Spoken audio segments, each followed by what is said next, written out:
Hello and welcome to Naturally Curious. This is a show where I pick the brain of different cool people every episode. I'm Clayton Law, and today I'm joined by history professor Carolyn Kay. How are you doing, Carolyn? I'm great. I think a lot of people like history. I like history, but I don't like reading about history because it can be very dry sometimes. Were you like that when you were a child?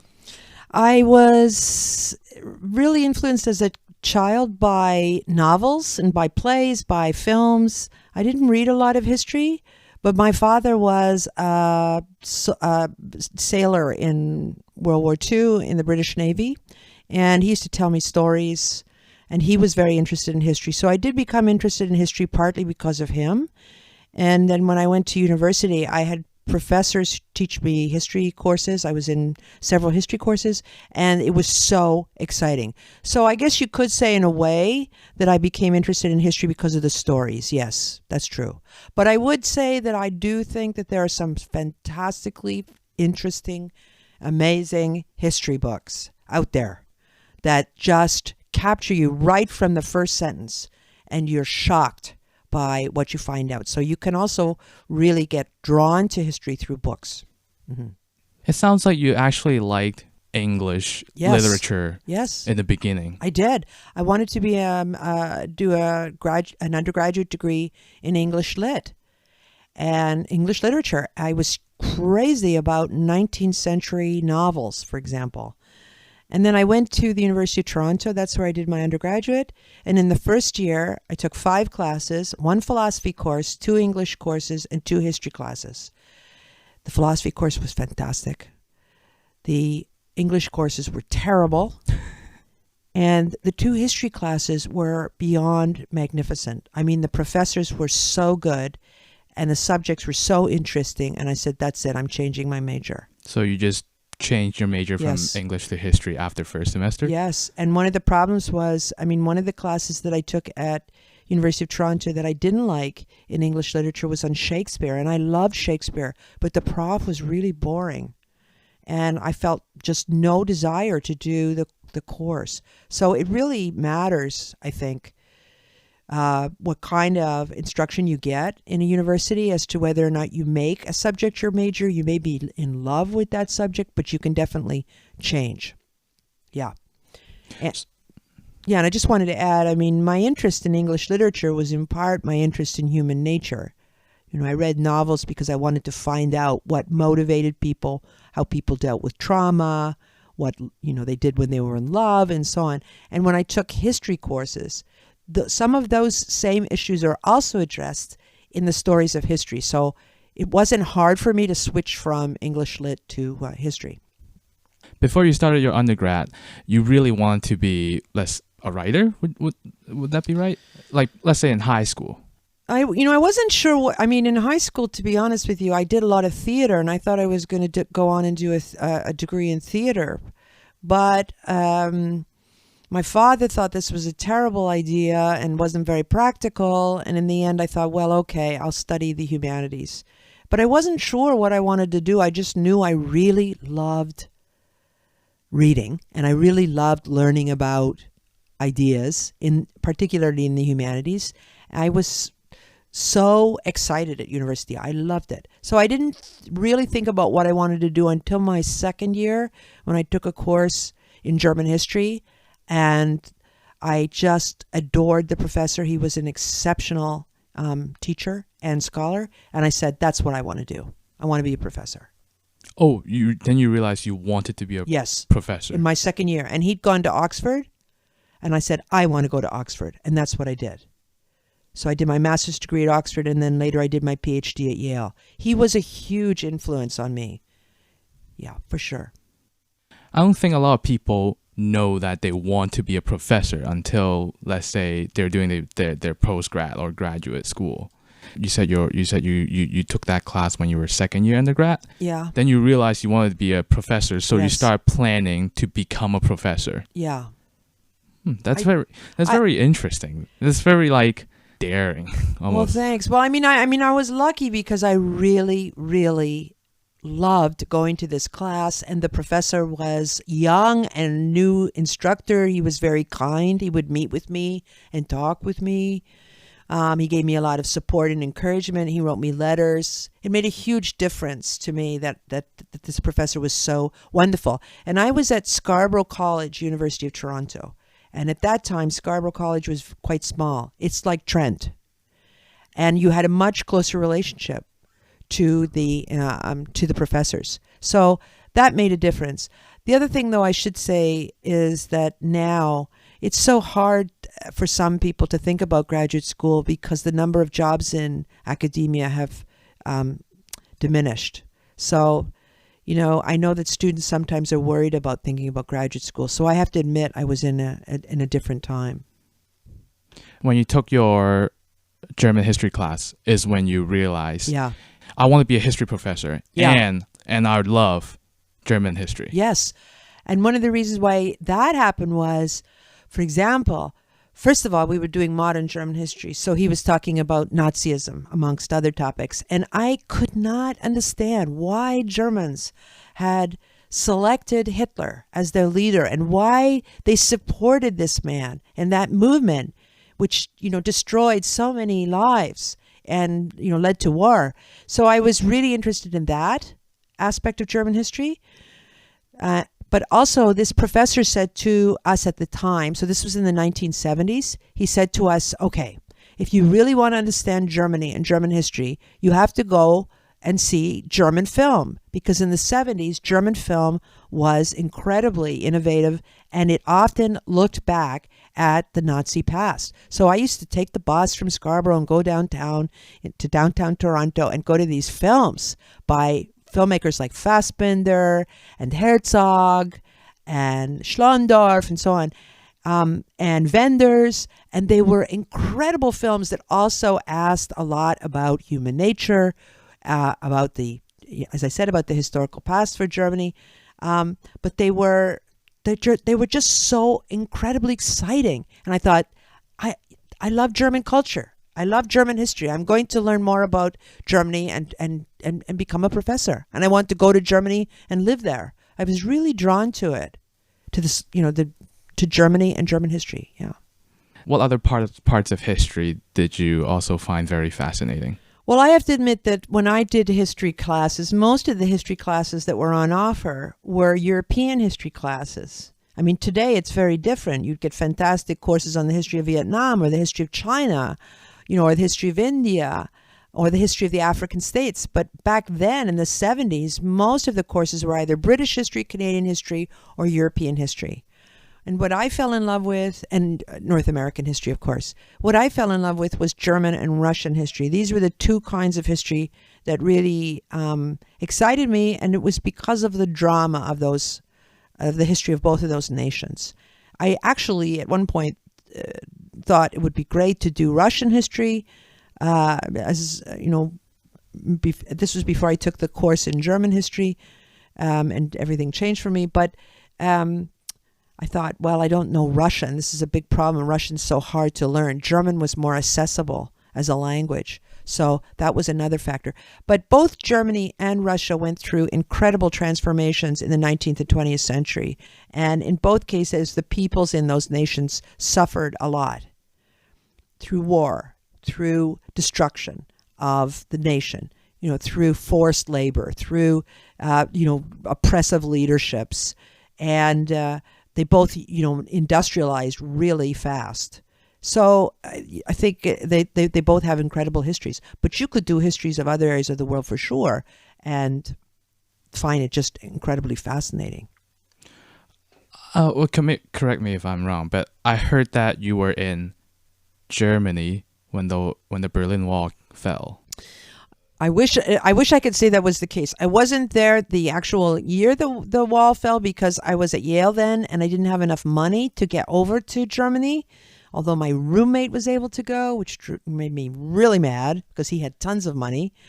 But I went the year after that. So I went in 1990 and it was really incredible to see all the changes. Yeah, it was just I couldn't believe it. I had been in Germany to do my master's degree I had to do research in Berlin in 1982, and that's when the wall was up. And I lived in West Berlin, but I went into research in an archive in East Berlin. So I saw both East Germany and West Germany, and the conditions in those two states were totally different. And I never thought the wall would come down. I thought it would always remain. I was sad about that. So it was a tremendous shock when the wall came down. And Berlin now is totally different. It's just unrecognizable how much has changed.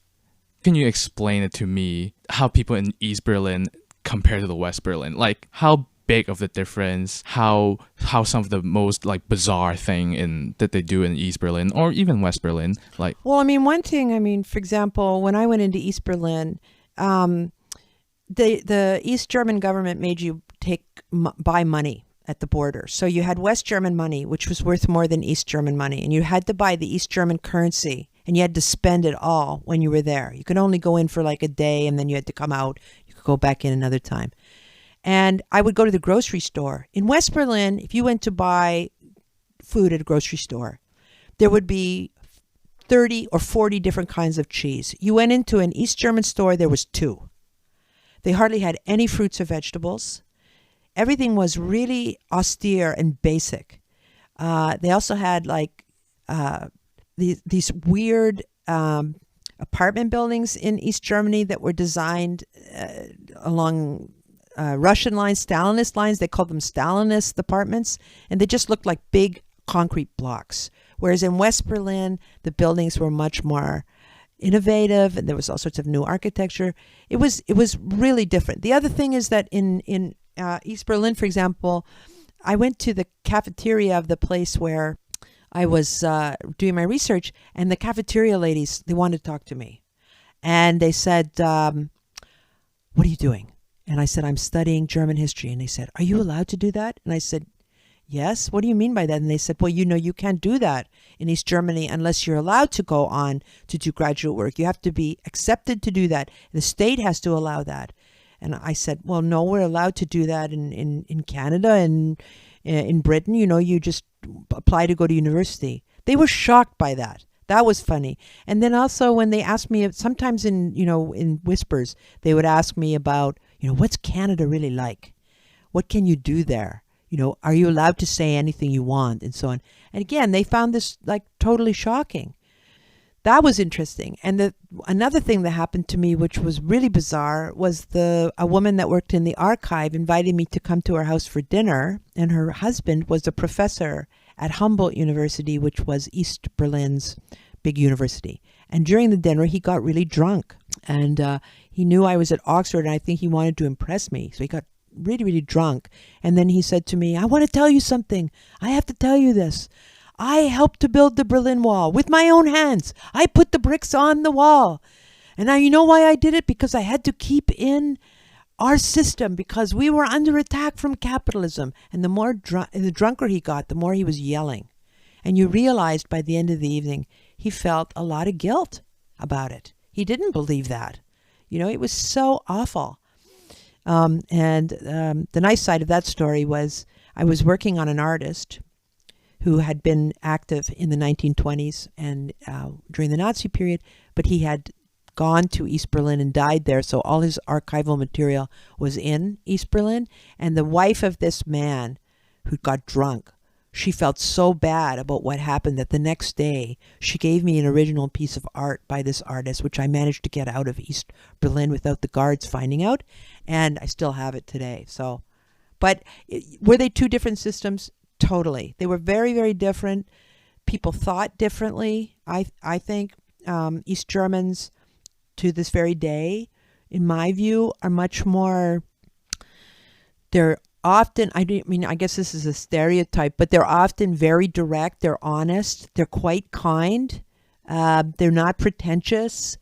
They're pretty thrilled to be in the new Germany. Most of them are, they're really happy. And it's a little bit like if you have a cousin, that comes from, if you live in a city and there's a cousin that comes from outside and comes very and hopeful and optimistic. And you're like cynical and you're like, West Germans were often like, oh, brother. Here comes the East Germans. Like if you went to a party, and there were East Germans and West Germans there, all the West Germans were smoking and looking over at the East Germans going, oh, This is so embarrassing. There really were these incredible differences in the way that people thought and acted. And it's still an issue today. I have a friend, a couple that's, they're friends of mine that live in Berlin. She's West German, he's East German. And we were at a restaurant this summer where they had a huge argument in front of me about what both of them as young people believed or did not believe about the state. And she assumed that he accepted everything that he was told. And he said, no, we didn't. We knew it was a lie. And we argued back against it. And she said, well, I don't think that's true. So, so she has this West German perspective that most East Germans were brainwashed. And he's arguing that's not the case. So, yeah, that's a long way of saying there definitely were differences. They're together now, but, there's still issues that have to be worked out. What would have happened if the guards were to found that you took the painting? Yeah, that's a good question. I mean, I was pretty scared when I went through that you could be arrested and placed in jail. What happened in the lineups were they normally targeted Germans, not foreigners, but you'd have to line up to go through passport control, and they regularly took people out of the line. And then when you came up to the front and gave your passport, the guard had a section next to him that was behind tinted glass. You couldn't see who was there or what was going on. He would hand the passport there, and he'd really look at you, and there was a long period that you had to wait. It was really intimidating. There was somebody once in the line with an American woman who tried to take in Time magazine, and she also had something, a magazine or a book that had a swastika on it. You're not allowed to take anything in that has any Nazi insignias on it. The idea being that the Nazism East Germans thought Nazism was a capitalist invention, so you shouldn't have these things around. So she got in trouble for that. I remember that. Yeah, it was scary. It was not. It's worse than if you go into the U.S. today and you're worried about what the customs officials are going to say to you. It was much worse because they literally took people out of the line and took them away into a room, and then they just you don't know what happened. I mean, in some cases, if you were a German citizen, they took you to the headquarters of the Stasi and interrogated you, and you were put in prison. Let's say I'm just a common criminal back in Nazi Germany. So I'm saying like I'm a murderer. I'm not a political activist, or I'm not a Jew. What kind of rights I would have back in Nazi Germany if I'm just a common criminal? If you were a common criminal, it was most often the case that you were picked up by the regime, because the Nazis included as part of their targets a group they called asocials. These were people that they believed would be a problem in the new system, that wouldn't cooperate or wouldn't be effective workers. And they would just pick these people up and put them in camps or prisons. And they said they would rehabilitate them, but in many cases they either used these criminals in the camps as guards. Sometimes they did do that, as capos as they were called. But they were still prisoners, but they used them to control the other prisoners, or they ended up killing them. And part of the reason that they did this was because they didn't think that these criminals would be good workers, but also because they were trying to prove to the German people that they were creating a world of law and order. I mean, it's such a ridiculous thing to say now, but this was Hitler's argument, that he was going to restore stability to German society, and he would get rid of the crime. You can still meet Germans today who were alive during the Third Reich, who will say to you, well, Hitler was a very bad person, but there was no crime in my town. Of course, then, it's just a ridiculous thing that they say that, but there wasn't any crime because all the criminals were picked up and put in prisons, But of course, the greatest crime that the Nazis committed was in my view, was the Holocaust. So, I mean, they were the greatest criminals of all. But they did sweep up criminals, ordinary criminals in the Third Reich, and they put them in camps. It's very common to hear other people say that Hitler lost World War II because he didn't listen to his generals. Uh-huh. How true is that statement? No, I don't. Well, I mean, no, I wouldn't make that argument. There's many reasons why Hitler lost that war?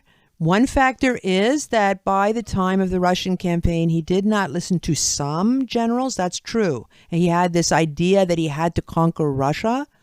But there were other factors as well. I mean, for example, the Nazis were under Hitler's direction, were committed to killing all Jews in the world. As certainly they were starting with the territories that they controlled.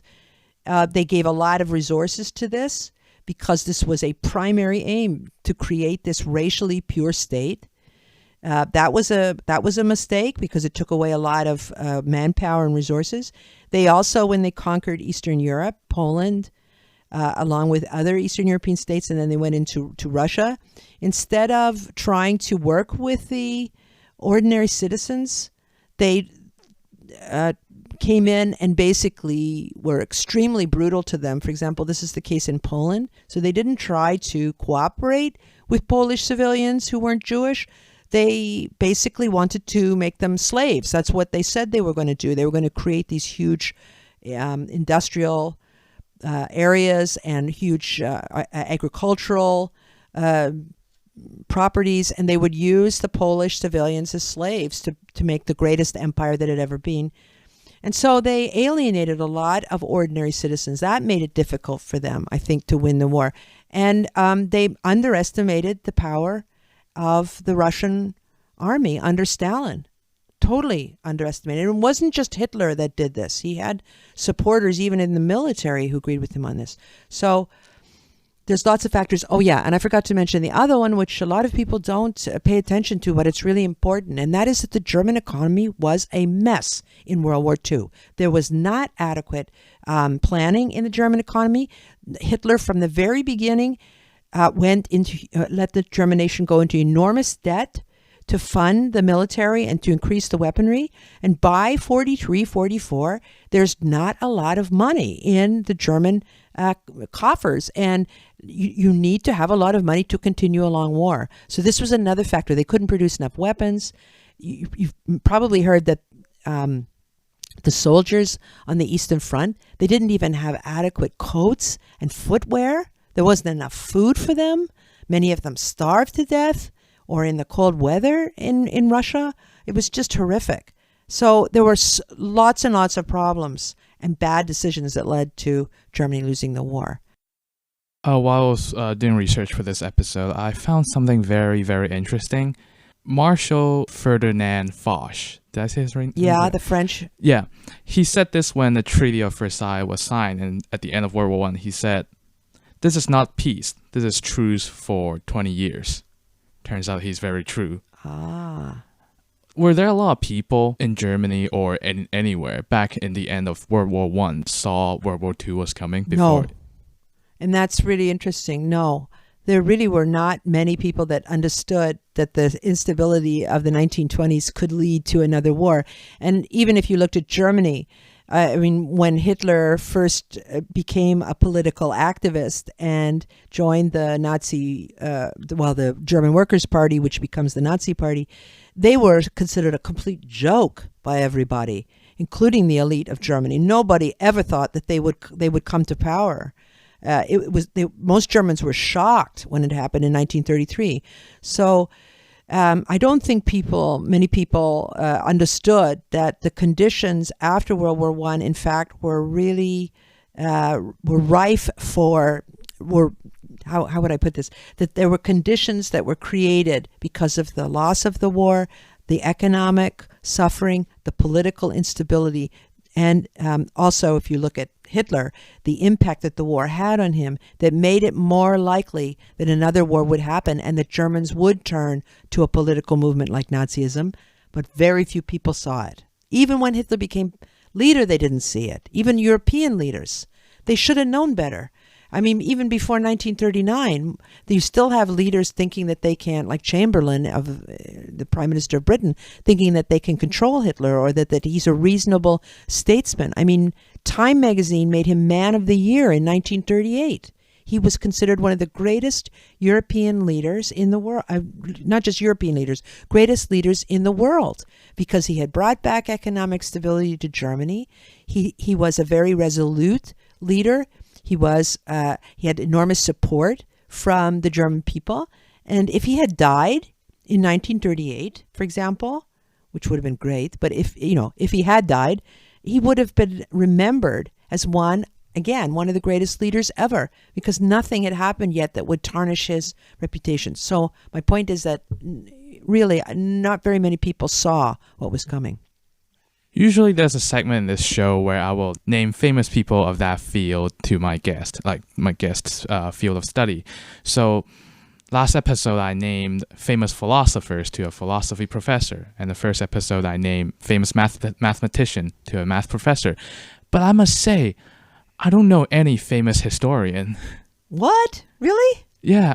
So I want you to talk, maybe name one or two famous historian and what they did for history. Oh, yes. I mean, one of the greatest historians of modern Germany is Ian Kershaw. And you can go to any bookstore and find his 2-volume biography of Hitler. It's fantastic. It's a great read. Lots and lots of people have read it, not just history specialists. And he really looks at Hitler's personality, at how he came to power, and then what he did during the build-up of the Nazi movement, during the Third Reich, and then during the war. It's beautifully written, and he's really respected as a historian. Ian Kershaw, he's a British man who's been knighted by the Queen, so you call him Sir Ian Kershaw. He's really beloved because he's written so many great books on the Nazi period. He started off as a medieval historian, so it's kind of interesting, and then he became a modern historian. And these books are just fantastic. So he's one person I would definitely recommend. Another person that is he still around? Yeah, he's still alive. Yeah. Can you give me a historian in history, like in the past, a long time ago? Like Newton in math. Like historian from 500 years ago. That kind of a historian from the past that made a huge impact made an impact in history. Can you think of one? Yeah, that's a tough question. There is a German historian named Treitschke who was very influential in looking at the German past and in identifying the German identity in the 19th century. Heinrich von Treitschke. He was quite influential as a historian. But other than that, no, I can't. I mean, most of the major historians that I have read and that I think of are historians from the 20th century that were extremely influential for me. And I think one of the reasons why that's the case is because when you study history, every century changes in terms of historical knowledge because more documents are found or more research is acquired. And then, the great people of the past, like Treitschke, become irrelevant because their arguments no longer hold water, that they don't understand the extent of the topic anymore, and so you look to other figures. So what do you think is the job of a historian? Well, yeah, that's a good question. To me, the historian should be telling a great story. The historian should be finding out what happened. I often think of historians as being like detectives, trying to figure out, piece together what exactly occurred. So, for example, if you're looking at the subject of the Holocaust, there's all sorts of historians that are trying to find out where Jews and other victims were killed, because the Nazis often hid the bodies, and what led up to the massacre. So, they try to piece together the evidence, and sometimes they even use archaeologists, to help find locations and put together bones and objects that will show them what occurred. And then they try to do oral history and talk to people in the area that might have witnessed something, and they piece it all together.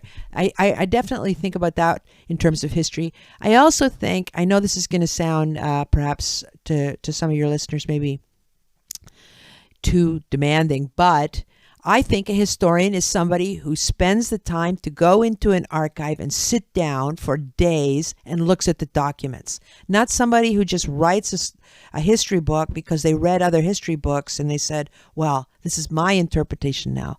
No, I think you should be like working with the evidence. You need to look at it. If you're working on the Holocaust, you should be looking at the documents that came from Hitler or Heydrich or Himmler directing certain actions, or from those people that carried out the Holocaust, defining to Berlin what they've done, how many people have died. You need to be looking very closely at the research. Yeah, that's what I think.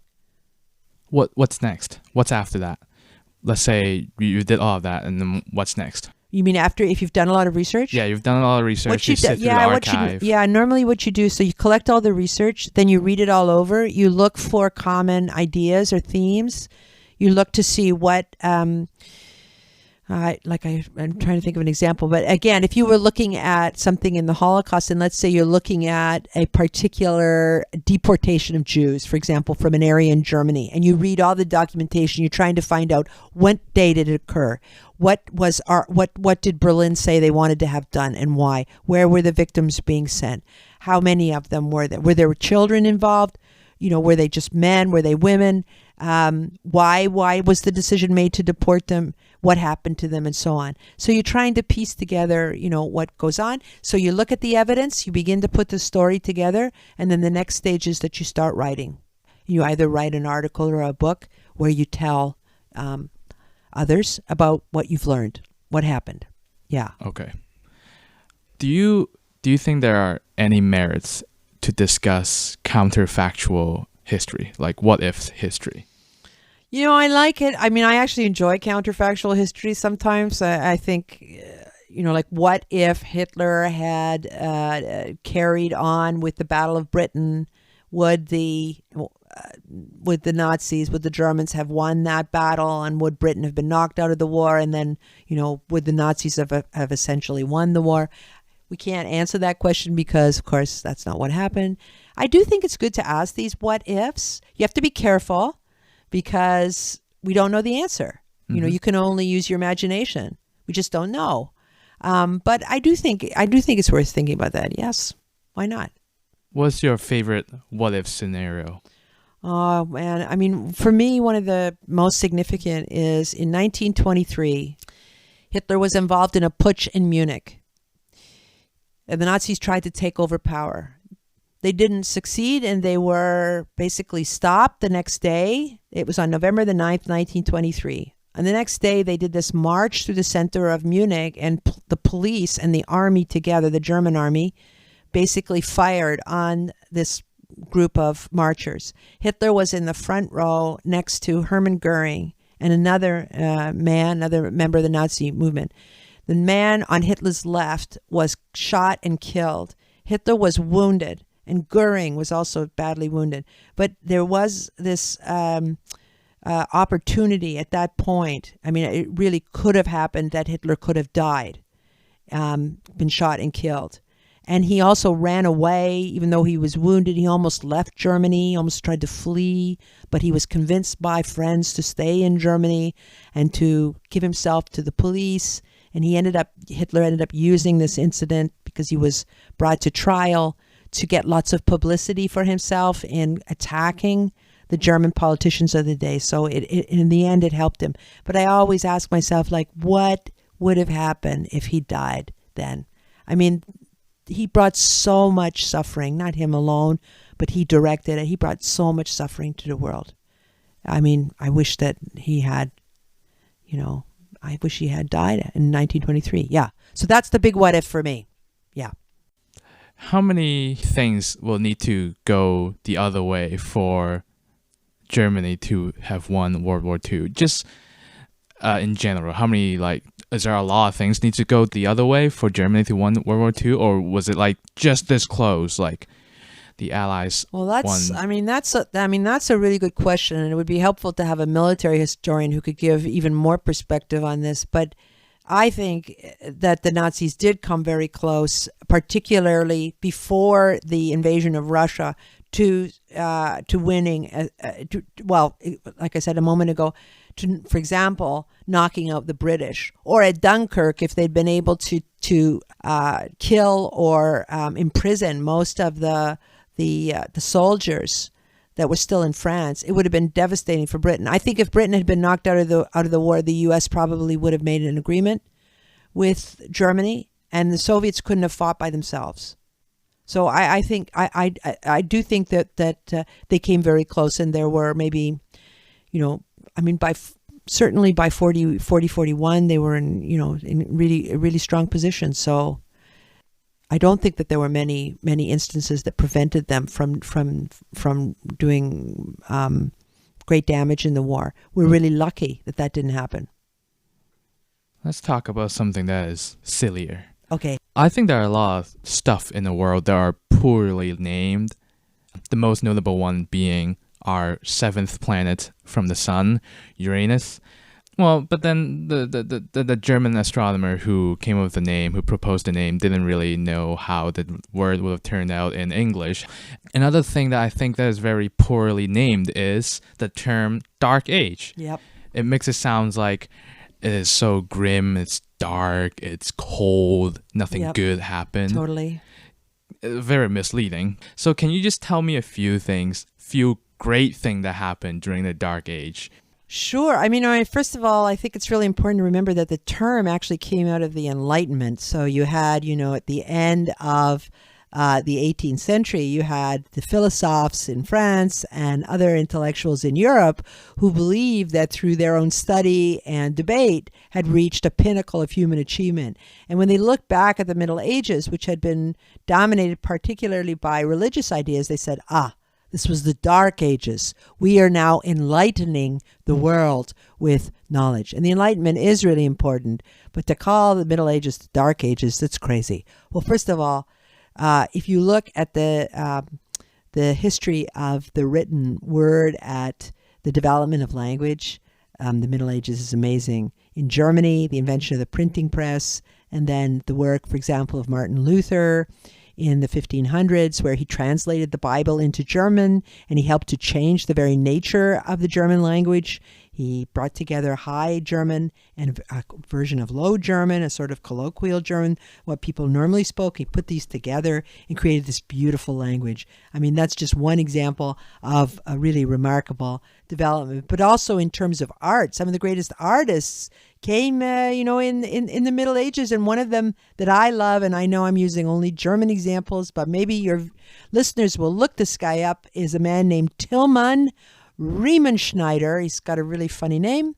He was a sculptor who did images for altars and made out of wood, and they are sublimely beautiful, like amazing. And if you go to Berlin and you go to the Bode Museum, all of his artwork is in there. So he's just one example of some of the greatest artists of the Middle Ages who produced beautiful, beautiful art. Or someone like Dürer. Some of your listeners will know Dürer, Albrecht Dürer, great German artist of the 1500s.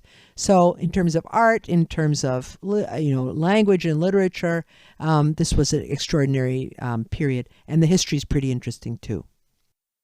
So you've been referencing the Dark Age as the Middle Age, so I guess that is more appropriate.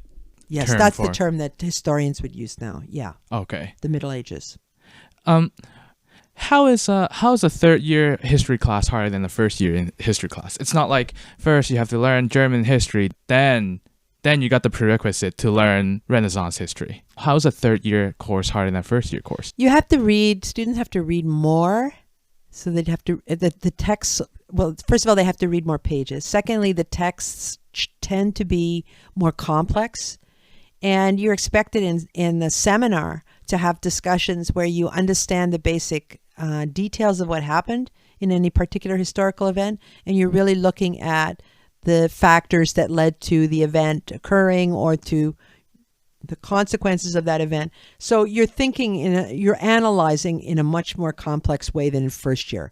Now, that's not to say, to be totally honest with you, that you can't have a first year class where you have a really fantastic seminar and you may be addressing something pretty basic, like the origins of World War I, but you can still have a really great discussion. That happens. But by and large, I would say third year, you definitely have to know more in order to do the history properly. You have to know the basics. You have to analyze more, use more complex analysis. And your essays are longer, so you have to show that you've developed skills of writing and argumentation. Yeah. You quickly talked about origin of World War One as a simple topic. How is that a simple topic? Yeah, it's not really. I'm probably not using my words properly. Well, it's not a simple topic, but what you can do is when you're looking at the origins of World War One, you can focus on 2 or 3 of the main causes, and then you look at those, and they can provide a lot of evidence for what happened. So, of course, it's many factors went into World War One, but it's certainly possible in the first year class to talk about the competition between Britain and Germany as a primary factor in World War One. They had a naval race before 1914. The German leadership didn't win that race. They were panicked at the idea that they were going to be left behind in Europe, and they made this stupid decision to take this incident of Francis Ferdinand being killed and use it with Austria to begin a conflict, to begin war. So, this is one major factor. So you can look at isolated factors. There's actually about 20 reasons why all the nations went to war, but some are more important than others, I think. I have a funny question. This is more like a fun question. It's like when somebody asks me if I can travel back at any time period of history, where will I go? I say, no, I don't want to go anywhere. I'm staying present. If I can get to go somewhere, I will go to the future because like this. That's pretty interesting. If you have a time machine and you can go back any time, would you go back to any time? Yes, I would. In fact, I think I was in another life. I came from this era. I love German culture so much. I would love to have lived in the 1920s. So during the so-called Weimar Republic, Weimar era, the golden 20s. So I should have said the so-called golden 20s when... Roaring 20s. Roaring 20s, when there were these incredible... innovations made in the arts, in popular culture, when cinema was developed, when music went through so many marvelous changes, jazz music emerges, women could wear wonderful clothing, all sorts of new dresses, and there was a lot of freedom in terms of sexuality. It was just a magnificent time before the Nazis showed up. I wouldn't want to live beyond 1933, but I really think that period of time from like 1918 to about 1930, I would love to have witnessed some of that, And you think about some of the great writers like Hemingway, living in Paris and enjoying the 20s in Paris. And of course, there were other writers that went to Germany and really explored the new modernity of the time. I think it was really exciting. I would love to have seen that. Yeah. So you've been talking about movies in and out. Yeah. And you said that you love movies. I do. What's the most historically accurate movie? Wow, that's really a good question. I think for me, the most accurate film I've ever seen is about the Holocaust, and it's called Son of Saul. It's a Hungarian film about the Jews who were working in the special units. They called them Sonderkommando in Auschwitz. And the story is that one of these men finds a boy who has survived one of the gassings, but he's near death, and he tries to keep him alive. And then when he dies, he tries to find a place to bury him. And the movie is just incredible. And the director did a lot of research. So you really see the nature of this camp of Auschwitz and what it was like for the prisoners there. That movie blew my mind. And it's only a few years old. So it's really worth seeing. It's a Hungarian movie. So it's Hungarian. It's going to have subtitles, but okay. That's okay. Yeah, of course. Yeah. I saw one of your tweets back in 2011. You were saying you were arranging a musical concert for Trent. What was that all about? Oh, right. That was when I was the principal of Lady Eaton College. I was the principal of Lady Eaton College once. I brought in musicians to play for students, and I brought in, for example, Palestinian Canadian artist named John Farah, who plays piano but uses computer with piano and brings in Middle Eastern themes. He gave a concert. That was a big hit. And then I also brought in the music students from the University of Toronto, and they came and played steel drums. And then they also brought in percussion instruments, and they played in the dining hall. And I was trying as much as I could to introduce more music to Trent students. I mean, I know there's a pretty incredible musical scene in Peterborough, and that Trent students are really interested in music, but I was also trying to bring in musicians into Trent. And I also arranged at that same year for students to go to the Art Gallery of Ontario in Toronto, because I thought, well, really, you have to experience art and culture in as many ways as you can. Why not? As becoming an educated person, or just living in this world. And I believe in the importance of culture, so that's what I was trying to do. I was imagining you conducting music and I you wish. playing the music. I would love. I do sing. I'm a singer, but and I sing in a choir, and I do cabarets here in Peterborough. I do that for fun. But I've never conducted an orchestra, even though I would love to do that. I think that's got to be one of the best experiences ever. Yeah. So this is the end of this episode. If you like this episode, come back next time for another. So thanks very much again, Carolyn, for joining me today. My pleasure. And until the time machine is invented, stay curious.